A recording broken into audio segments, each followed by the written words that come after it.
Éric Nolot, comme chaque vendredi sur Sud Radio. Bonjour Éric. Bonjour Patrick, bonjour à tous. Et vous vous inquiétez justement ce matin du climat de violence politique qui règne en France. Les signaux d'alerte se multiplient. Sitôt apparue, toute nouvelle ligne rouge est immédiatement franchie. Dernier épisode en date de ce tragique feuilleton, monsieur Yannick Morez, maire d'hiver droite de Saint-Brévin, a non seulement démissionné de ses fonctions, mais décidé de quitter la ville où il résidait depuis 32 ans.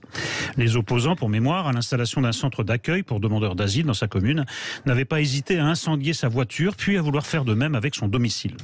Régression barbare, méthode de criminels, méthode de mafieux, que l'on pensait réservée à quelques contrées exotiques, mais devenue le quotidien d'un pays, le nôtre, où jamais les élus du peuple n'ont été l'objet d'une pareille violence, d'intimidation en tout genre, des insultes, aux menaces de mort, au point que nombre d'entre eux sont aujourd'hui placés sous protection policière. Circonstance aggravante, la République a abandonné en race campagne M. Morez, tout comme elle avait abandonné Samuel Paty. Pas un ministre n'a jugé bon de se déplacer pour exprimer le soutien minimal que l'on doit doublement à un homme qui a reçu l'onction du suffrage universel. Et le message de solidarité délivré hier par Emmanuel Macron vient tard, très tard, trop tard. Histoire glaçante, grimaçante, mais rendue plus glaçante et grinçante encore du fait que l'extrême gauche dénonce à juste titre dans ce dossier les agissements de l'extrême droite, mais sans reconnaître qu'elle porte elle-même une accablante responsabilité dans la dégradation de l'atmosphère démocratique. Alors en quoi consiste selon vous cette responsabilité de l'extrême gauche, Éric Nolot ? Eh bien par sa complaisance envers la violence, quand elle ne la pratique pas elle-même à Sainte-Soline ou ailleurs, l'extrême gauche accrédite l'idée que tous les moyens sont bons pour réduire au silence ceux qui ont le malheur de ne pas partager ses options idéologiques.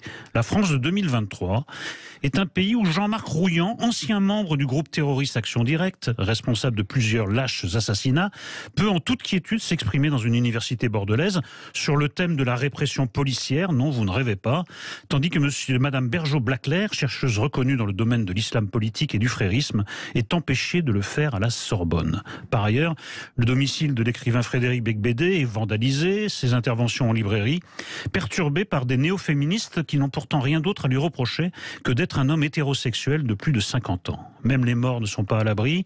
Sandrine Rousseau soutient ouvertement le jet de divers liquides sur des chefs-d'œuvre de la peinture. Il faut le dire ici avec force, entre d'une part le sabotage de méga-bassines ou l'atteinte à des tableaux de maître, et d'autre part l'incendie du domicile d'un élu, il y a certes une différence de degré, mais pas de nature. La fin ne justifie pas tous les moyens. Une fois quitté le chemin de la légalité et du débat démocratique, pas de retour possible, c'est la voie expresse vers le terrorisme intellectuel et vers le terrorisme tout court. L'extrême gauche dénonce chez l'extrême droite ce qu'elle ne cesse elle-même de pratiquer.